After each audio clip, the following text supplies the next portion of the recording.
جب بھی کسی ملک میں انقلاب آتا ہے تو وہاں کے عوام کو ایک بھاری قیمت ادا کرنی پڑتی ہے۔ مصر کی موجودہ صورتحال اور بحرین، یمن، لیبیا اور ایران کے ساتھ مشرق وسطیٰ میں ہونے والے حالیہ واقعات کی وجہ سے تیل اور پیٹرول کے عالمی ذخائر پر کیا اثر پڑ سکتا ہے؟ تیل کے ماہرین کے مطابق اس طرح کی صورتحال میں وہ اس بات کا جائزہ لیتے ہیں کہ تیل کی مانگ اور سپلائی کس جانب جا رہی ہے۔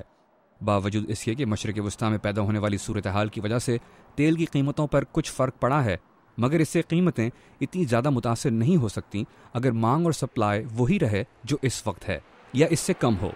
مگر تیل کی نقل و حمل پر نظر رکھنے والے واشنگٹن ڈی سی کے ایک ادارے PFC انرجی کے جیمی ویبسٹر کا کہنا ہے کہ سوئس کینال جو تیل اور دوسری اشیاء کی تجارت کے حوالے سے ایک اہم راستہ ہے، ماہرین کو اس پر نظر رکھنے کی ضرورت ہے۔ سب سے ضروری بات یہ ہے کہ مصر میں آنے والی کسی بھی حکومت کو سوئس کینال کے ذریعے ہونے والی آمدنی کی ضرورت ہوگی، اسی لیے تیل کی نقل و حمل پر کوئی منفی اثر نہیں پڑے گا۔ 1970 سے لے کر 2008 تک تیل کی قیمتوں میں 100% سے بھی زیادہ کا اضافہ دیکھنے میں آیا ہے۔ 1970 میں تیل کا ایک بیرل تقریباً $1.5 تھا، مگر اب یہ $100 سے بھی تجاوز کر گیا ہے۔ مگر بلومبرگ نیو انرجی فائنانس کے مائیکل لیبرک کا کہنا ہے کہ قیمتوں میں مزید فرق پڑ سکتا ہے۔ کسی بھی قسم کے عدم استحکام کی وجہ سے تیل کی قیمتیں مزید اوپر جا سکتی ہیں۔ مائیکل لیبرک کا یہ بھی کہنا ہے کہ تیل کی قیمتوں کا دار و مدار اس کی سپلائی کے تحفظ پر ہے، اور جیسے ہی مارکیٹ کو یہ محسوس ہوتا ہے کہ سپلائی خطرے میں ہے، چاہے اصل میں ایسا ہو یا نہ ہو، تو قیمتیں اوپر کی جانب جاتی ہیں۔ مگر اس کا اثر کن پر پڑتا ہے؟ جہاں تک تیل کی قیمتوں کی بات ہے تو وہ ساری دنیا میں بڑھ سکتی ہیں، نہ کہ صرف چند خطوں میں۔ آپ کو اس کے منفی اثرات یورپ، امریکہ اور ایشیا، یعنی جہاں بھی تیل استعمال کیا جاتا ہے وہاں نظر آ سکتے ہیں۔ واشنگٹن ڈی سی میں قائم ایک تھنک ٹینک بروکنگز انسٹیٹیوشن کے ماہر توانائی ڈاکٹر چارلز ایبنجر سمجھتے ہیں کہ مصر یا مشرق وسطیٰ میں آنے والے دنوں یا ہفتوں میں کیا ہوگا اس کا کوئی تعین نہیں کر سکتا، مگر صورتحال مصر کے انتخابات کے بعد ہی واضح ہو سکے گی۔ مگر مصر کے انتخابات کے بعد بھی مصر اور اس خطے میں استحکام آنے میں کچھ وقت لگ سکتا ہے، مگر اس دوران تیل کی عالمی منڈیوں میں اتار چڑھاؤ نظر آئے گا، جس کی وجہ سے قیمتوں میں مزید اضافہ ہوگا، اور اس میں کوئی شک نہیں۔ کیونکہ دیگر اشیاء کی قیمتیں تیل کی قیمتوں پر انحصار کرتی ہیں، اسی لیے اگر تیل کی عالمی منڈیوں میں قیمتوں میں اضافہ دیکھنے میں آیا تو اس کا عوام پر کیا اثر پڑے گا؟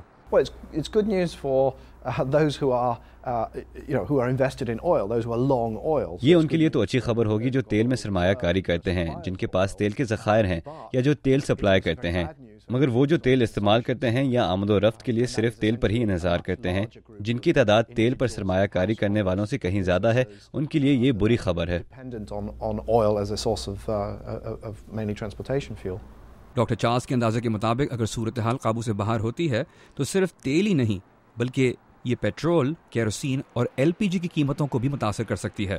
It's absolutely devastating.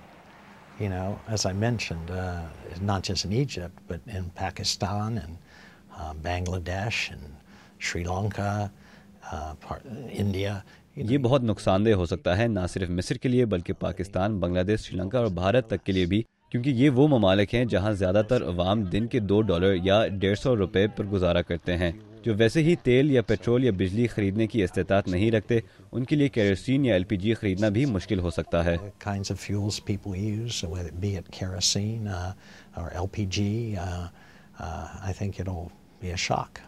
PFC energy کے جیمی ویبسٹر کا کہنا ہے کہ یہ ضروری نہیں کہ تیل کی سپلائی کی وجہ سے قیمتوں میں اضافہ دیکھنے میں آئے۔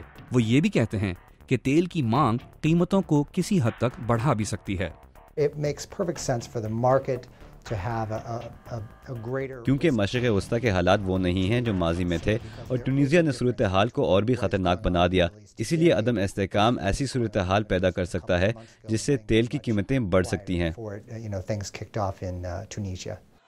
بروکنگز کے ڈاکٹر چارلز ایبنجر سمجھتے ہیں کہ مصر کے بعد اگر کسی ملک پر نظر رکھنے کی ضرورت ہے تو وہ ہے بحرین، کیونکہ وہاں کی صورتحال ایران کو متاثر کر سکتی ہے، اور اگر اسی طرح کے مظاہرے کویت یا سعودی عرب تک پہنچے تو پھر حالات ایک منفی رخ لے سکتے ہیں۔ And in that situation, as soon as the rebellions in the Arab world move towards the Gulf, I think then you're going to see the price of oil become real shaky, it easily going to 110, 115. اگر یہ صورتحال دوسری عرب ممالک تک پھیلتی ہے تو پھر ہم تیل کی قیمتوں کو 110 یا 115 ڈالر فی بیرل تک جاتا دیکھ سکتے ہیں، اور اگر یہ بحرین اور کویت یا پھر سعودی عرب تک جاتی ہیں تو پھر شاید ہمیں وہ قیمتیں نظر آئیں جو 2008 کے وسط میں تھیں، یعنی 147 ڈالر فی barrel. 2008 when the prices hit $147 a barrel. مگر بلومبرگ کے مائیکل لیبر کا کہنا ہے کہ کسی کو اس بات کا اندازہ نہیں تھا کہ بحرین کا شمار ان ملکوں میں ہو سکتا ہے جن میں کسی نقصان یا خطرے پر اتفاق ہو۔ مائیکل یہ بھی کہتے ہیں کہ نقصان کے امکانات کو مد نظر رکھتے ہوئے شاید اب لوگ توانائی پیدا کرنے کے متبادل طریقوں کے بارے میں سوچنا شروع کر دیں۔ Imran Siddiqui, Urdu VOA، Washington.